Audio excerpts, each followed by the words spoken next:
saw, they're not dead. Welcome to the Boneyard, when a psychic uncovers an ancient curse of the undead.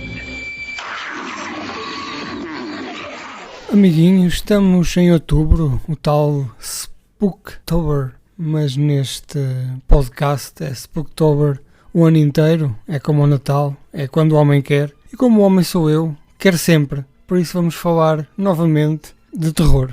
E queria-vos falar de um filme chamado The Boneyard, que é um filme de 1991, realizado por James Cummings, que é um rapaz, um homem, um senhor, que tem pouco mais do que este filme, que nos conta uma história bizarra de um detetive especializado em crimes com crianças, que usa uma senhora, também martirizada por lhe ter falecido um filho, tem uma espécie de poder extrasensorial de detectar, através de cheiros em roupas, e como fazem essas bruxas do Correio da Manhã, de detectar onde estão as crianças, ou como é que morreram as crianças, ou dados importantes para a investigação relacionados com as crianças. Acontece que este detetive encontrou 3 crianças mortas numa casa de um asiático. O asiático é preso e o asiático diz que não tem nada a ver com aquilo, que as crianças não estão mortas, há ali um grande engano, e a senhora pede para ver os seus pertences, para analisar então o que é que se passa com estas crianças. E eles vão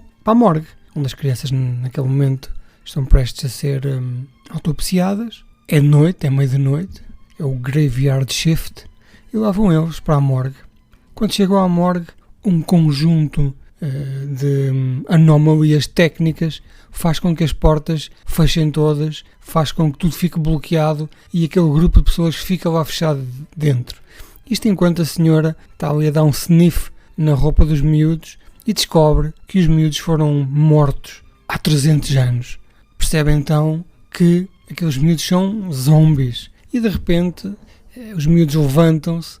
Os mortos que estão naquela morgue também eles se levantam, porque há ali uma espécie de uma energia cósmica daqueles putos zombies, e começa então o tal massacre, a tal fuga da morgue, uma espécie de assalto à 13ª Esquadra de John Carpenter, mas neste caso é fuga da morgue. Este filme tem um título muito engraçado em português, pelo menos segundo o IMDb, que é A Maldição do Necrotério, que eu duvido muito que isto seja um título português de Portugal, mas cá estamos a olhar para ele neste momento. E o que é que faz deste filme um filme tão especial?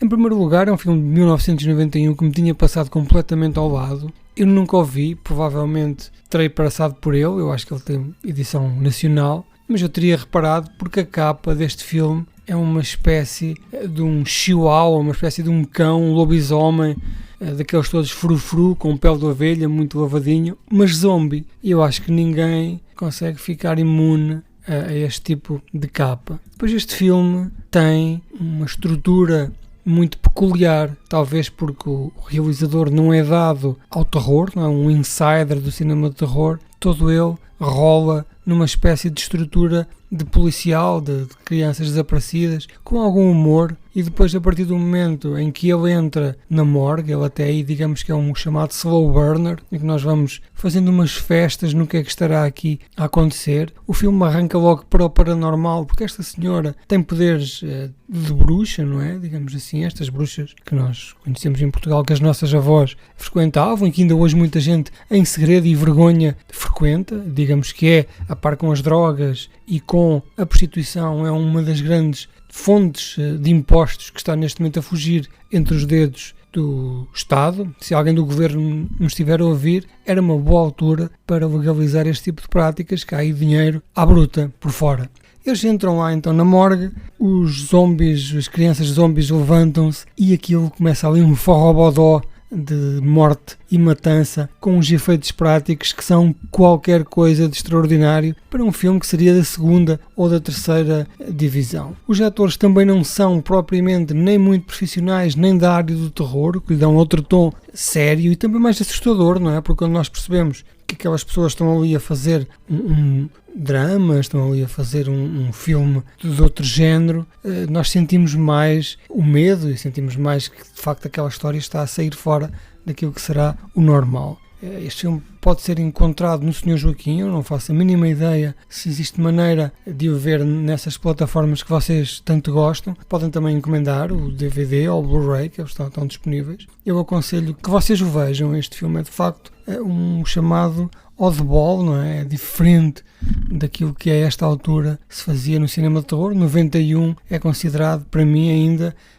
restos dos anos 80, ainda se bebia muito daquilo que era aquela indústria do terror dos anos 80, até porque 91, se calhar o filme terá sido filmado ainda em 89 e toda a sua estrutura virá de trás. As crianças zombie são assustadoras. Nós estamos a falar aqui de 3 crianças assassinas, completamente possuídas por uma violência desmesurada. Temos um cão, um frufru, um chihuahua. Não é chihuahua, vocês que gostam de cães devem saber que os pequeninos são despenteados, que parecem ovelhas, que às vezes as pessoas rapam no meio e deixam a ficar só o pelo na zona do pescoço e na zona do rabo, e ele parece um laçarote, um reboçado gigante, um desses cães super fofo e refilão, que lá para o fim também é mordido e transforma-se num monstrozão, quase que é o monstro final. E eu só falo nele porque isto é spoiler, não é? Mas eu falo nele porque ele de facto aparece na capa, porque ele aparece no póster do filme.